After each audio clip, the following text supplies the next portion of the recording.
All right. Good morning. I don't know what time it is when you're watching this, but for me, it's early morning. The sun has not even come up. And the reason I'm up is because God woke me up. So I needed to do this video, and I need to do it now. Today is part 7 of the 8-part series of Wake Up. So isn't it interesting that God woke me up in the dark of the night to come make this video? I'm able to do this because I could just play with this a minute here and show you. See that? See that? See that? Do you like that better? I don't know. I'm worried about glare. Maybe let's go with, no, let's go down one more, maybe that look a little more balanced. I don't know. So the reason I can do this, and I'll try not to get too much glare on my glasses, is because yesterday I got a package. Well, actually I got 2 packages. One I told you about yesterday because I had already received it, and that was a big tin of coffee from my friend Gail. And then there was a second package from her that came yesterday, that came a little bit later. And in it was a light. So now I'm semi-pro because of Gail. So I have a light to help balance things out because the one lamp just doesn't cut it. And so anyway, so this video is also brought to you by Gail. But it's got me to thinking when the Lord woke me up this morning, because this video is, like I said, it's part 7 in the 8-part series, but it's the 6th thing on the list of the things that God told me that needed to change or be stepped up or whatever in my life. And that was, don't be lazy. So I was really struggling with how to do this video. In fact, this is my second take this morning because I'm using my phone. And yes, Gail, I know it has a phone clip on it. I just, so that I can use that for a phone stand too. But in my playing around with it, looking directly into the light and with my glasses, the glare was really horrible. So I've got to figure that one out. But it's already stepped things up because I've got light. So, and if I can't see, I can't hear. And if I can't hear, I can't think. And I know there's a lot of you out there that know exactly what I'm talking about. So anyway, so I've got to have my glasses on or would never get through this. But so with this, don't be lazy. First off, I want to say there's two different ways of thinking with people that I see as being hindrances for doing what we're supposed to do and getting where we're supposed to go, and getting being complacent, and which can be a form of laziness. So because you can get just so comfortable that you don't do what you need to do. Now, one is the person who, they don't have a relationship with God. They may know there's a God, they may believe he exists, that he's out there, but they don't really have a relationship with him. And so they're not even getting, they're not hearing from him to even know sometimes that there's something coming. Because see, God, he warns us. He a lot of times tells us that there's something coming and you got to get ready. Or he allows us to hear that from somebody who's, or several people who've heard that from God. And so a person who doesn't have a relationship with God is just going to be walking through life like everything's fine, not even aware of the danger that is lurking or the hard times that are coming or whatever. They're not even going to they're not going to hear the siren because they don't have the ears to hear it, that is warning them to go to safety. The second one is the person that does have a relationship with God, but they're always like, I'm just not going to worry about it. Yeah, because God will take care of me. Now, there are times when you have to say, okay, it's in God's hands. I've done all I can do, and there's anything more I can do. And I think of when these storms come that we have quite frequently where we live. They will, say, oh, make sure you take all your safety precautions and, and get prepared. and, to weather the storm. Well, there's only so much you can do. I mean, I can make sure we have extra water on hand in case of a power outage or being stuck in the house for a couple of days or whatever. Make sure there's food. Make sure that we've got an emergency medical kit or something like that. I mean, there's things that, excuse me, there are things like that we can do. But as far as like stopping the trees in my woods from coming down there's nothing I can do about it. There's nothing my husband can do to keep our trees up. If they're coming down, they're coming down. Some of our buildings, our greenhouse used to get beat up and be blown to pieces every time we had a storm. And now Marvin has figured out how to reinforce it, and it's weathered, I think, 3 storms now and done just fine. But, that was a learning curve to figure out what was going to actually be able to stand up to these winds. So there's, there comes a time when you say, I've done everything I can do, and now it's in God's hands because there's really nothing I can do about it. There is a time for that. But there are people that are just constantly walking around like, la, la, la, la, la. Oh, I'm not going to worry about anything because God's got it and he's going to take care of me and everything's good. And even though they hear the siren, they're not paying attention to it, that we're supposed to do something. Now, God didn't just put us here to just wait on us hand and foot. We're here to grow, to learn, and to do. And so there are times when God says you have to do something, and I got to thinking about that. So yesterday, this package came. Now, I could have just left it there on the porch and paid no mind to it and just walked on by and not even worried about it. Or I could have picked it up, saw my name was on it, and thought, oh, this is for me, how nice, and set it in the house and went about my business. But I didn't do that, and I see that first one as, oh, there's a box there, isn't that interesting going on? That's kind of like the person that's like, they know there's a God out there, but he didn't really have anything to do with me, so whatever, keep on moving. And they don't have any conviction in their heart that maybe they need to know who this God is, and maybe there's something there.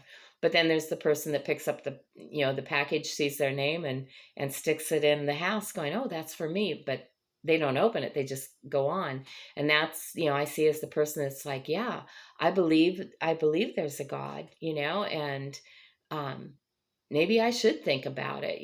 Maybe there is something there for me, but just, I believe he's real, right? So that's good enough. But it's not, because the Bible tells us that even the demons believe and shudder because they know. They know who he is. But they don't have a relationship with him. They're not going to be redeemed and spend eternity with him, which is probably why they're usually in such a bad mood. But then there's the person, which is what I did yesterday. I'm watching for the package. I see the package come. I take the package from the hands of the guy. Now, I have no idea what's in this package, but my name's on it, and it's mine. So I'm going to be sure I open that package and find out what's in there, because I knew something was coming. I just didn't know what. And then I started pulling out all these pieces that, because the box didn't tell me what it was in there. And it's like, I don't even know what these things are. And I'm laying these pieces out, and then when I pulled the light out, I was like, oh, I know what that is. And then when I saw the little phone holder, yes, I know exactly what this is. And but then I had to figure out how to put it together. I had to figure out how to use it. I played around with it for a long time, trying all different kinds of things. And, and it wasn't burdensome. It was fun. It was exciting to discover the different things that I could do, that I can change the temperature of the light, that I can change, brightness, and that I can move it around and, and figure out how it's going to hit. And, and I'm sure it's going to still go through a lot of changes. But that's the person that, okay, there's a God, and I need to find out something for myself by opening the box, by taking it. That's building that relationship with him. And that's where we need to be. Okay. if I had not done that yesterday, then when God woke me up this morning, I wouldn't be sitting here doing a video, because I'd be trying to figure out how to put the light together, how it worked, how to get it, plugged into my computer. I mean, there would be a lot of time, right? I'd still probably be trying to figure out how to put it together. So I did my preparedness yesterday so that when God said, get up, make that video, I was ready to go. Get what I'm saying? So I know that there are things that have happened, and I was prepared for them even before I knew they were going to happen, or even before they happened, because I listened to God, and He said, wake up. There's things coming, and you cannot be all comfy, and you got to wake up and go do this. And the thing is, as much as it sounds nice to just say, well, God will take care of it, He requires us to be a part of what's going on. He requires us to have that relationship with Him.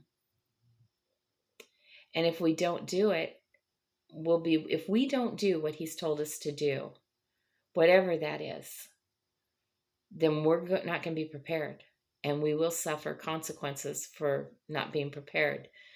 The children of Israel, they learned this in a very real way. For those of you that maybe don't know the story out of the Bible, they were the Jewish people were the children. That's the children of Israel. Okay, so the children of Israel were in captivity as slaves in Egypt, and that's a whole nother story how they got there. But they were under great hardship, and they kept crying out to God to free them. And so God brought Moses on scene and spared his life when all the baby boys were being killed, is when he was born, and he's the one that was put in a basket. Maybe some of you have heard that story, and then put in the river, and then the king's daughter, the Pharaoh's daughter, found him and raised him as her son, and so he was raised in the in the place of royalty. Oh my goodness, I hate when I can't find words. But anyway, he was brought up in the palace and educated and everything. But he knew that he was Hebrew, that he was of the Hebrew people, and because it talks about that in there. But eventually, Moses, when he was 40, God called him to be the one who was going to lead the children of Israel out of Egypt and take them to the promised land. And so there was a lot that went on, because Pharaoh didn't want to let them go. And then finally, after the 10th plague, which was death of the firstborn for anyone who didn't have the blood of the sacrificial lamb on their doorposts. I mean, there's a lot to this story. It's an amazing story. But they eventually get out of there, and they have to travel by foot through the wilderness. Now, they didn't, there wasn't water readily available. There wasn't food readily available, but God met their needs, and He gave them water to drink, and He gave them food. But now their food was this kind of little wafer thing that would appear every morning, kind of like the dew appears on the ground for us. They would have these little wafers, and every morning they would go out. This was their instructions, was to go out and gather a certain amount for each person in their family.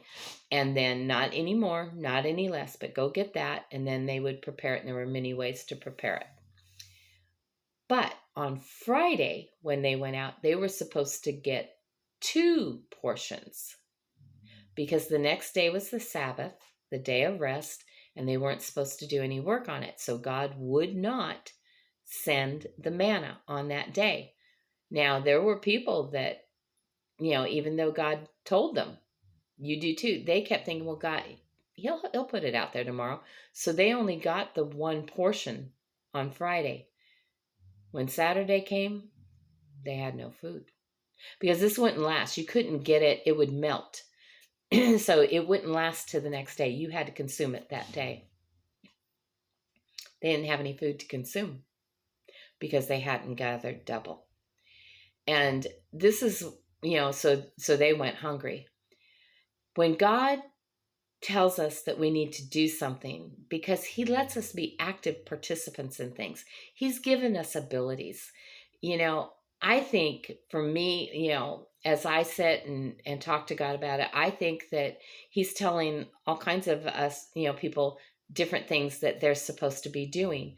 um for me, I'm preserving food. I go out and forage for herbs, and I also grow some, and I make my own herbal medicine because that's what's the right thing for me to do. Okay, so I've I've learned a little bit more and more all the time. I took some classes because I felt God told me to, and to get some education on it, to know, because you do not want to harvest the wrong plant. That could be bad. And so you want to know what you're doing. And, and I'm not an expert at all. I know very little, but I know enough to get by, and I know enough things to be able to take care of whatever whatever ails me or ails Marvin. Or I've helped a couple of friends out, and our grandson was here, and I can't remember. I think he got cut, is what it was, and was really bleeding. But he was all, it scared him, and I'm like, oh, this is easy. And I picked up we washed his wound out, and then I got a plantain leaf and chewed it up and stuck it on there, put a band-aid around it to hold it in place, and a couple hours later that thing was already almost healed up, because it God has put some pretty powerful medicine out there for us. And I had a situation myself where I got an injury that normally I would have gone, in the old days, I probably would have gone to the emergency room for it, because it looked bad. It felt bad. But I didn't panic. I just calm, okay, Lord, what do I do? And he walked me through the steps, reminding me, you do this, this, this. And by the next day, it already, the wound was closed up. There was no infection. And that was the thing I was most worried about, because it was a pretty deep wound, and no infection, and it healed up, just simply using what God had provided. But if I'd not done that, I would have had a horrible infection in my hand. If I just said, well, the Lord will take care of it, and not done my part, God would have allowed me to bear the consequences of it, because I wasn't listening to him, or I wouldn't have been listening to him. But I did listen to him, so it all turned out okay. So I think that God will tell some people, here's how to do this, and somebody else, here's how to do that. And all, because I believe God is moving us back into community with each other, where we're going to need to help each other and work together. So, see, it's really important to me that you listen to God. And if he tells you to learn how to do something or be doing something in preparation, I want you to do it, because I'm going to need you, the help from you, and you're going to need the help from me. You know what I'm saying? So that we can work together. So I don't know if God's been laying anything on your heart lately, that he needs you to be doing, that he wants you to do, that he's wanting you to learn. But what I'm going to say to you is, if there is something, then you'll know. You'll go, oh yeah, I know. I've really been feeling that I need to do this. Well, please do it. Don't put it off, because one thing that I think we should all be learning is, when things are happening now, they're happening a lot faster than they used to. So that is my thing. I'm trying to listen to the Lord and do what he tells me to do. And so when he says, here's some food, I want you to preserve it so that it'll be there later, I'm doing that. And I know that some of the food that I've gathered and put already has fed some other people that needed some food, and will continue to do so, as well as provide for my family. So, because remember that, share what you have. It's not just about that, but I'm telling you, there's some people that just don't care, and they're just not even doing anything, and they're not listening to God. I don't know that people are going to be there to help other people like that. When things as things continue to progress, and most likely are going to get a lot worse. If you pay attention, even your own government's telling you that. I've listened at where, they're telling us on the news, about this food's not going to be available, or that, that they're anticipating. Mm, you know, it's the warning signs are there. You just got to have your ears open and listen to know that we need to be ready for things. So don't be lazy. Don't put it off. Don't be a procrastinator. That's my big thing, is being a procrastinator. And I'm learning not to be. So if God tells you to do something, do it now. But I also want to say that if you just put the box in your house and never opened it, or you're just passing the box by on your porch and you don't even have a relationship with God, then you're not going to hear from Him, and you really won't know what's going on, and you will be caught unprepared. So, the most important thing I would say today is, if you don't have a relationship with the Lord Jesus Christ, you need one. And I will say that point blank. You can go and look in all these other religions and look for, their great philosophies and their attitude in life, but it's not going to save you. It's not going to save you. And I know that there's a lot of people that go under the name of Christian that have given a bad rap for God. The only way you can really know Him is to know Him for yourself. And when you know Him for yourself, He'll show you that He is a good God, a loving God. He's the only God. There is no other God. That I know. I've already been through all the other stuff, and I know there is only one God, one who is able to save me, one who is able to deliver me, one who is able to tell me things I don't know, one who is able to take a airhead dumb blonde and let her know something, and know it for real, and know it right now, like she's a genius. Well, she ain't a genius, but He is. All right, I love you guys. If you haven't subscribed, I would appreciate you subscribing and hitting that notification bell, because if these are blessing you, then every day when the next one comes up, you'll know and you can watch it. And I hope that God is using some of my experiences and some of my stories to maybe encourage you, and maybe even just show you something that you hadn't thought about before. All right, I love you guys.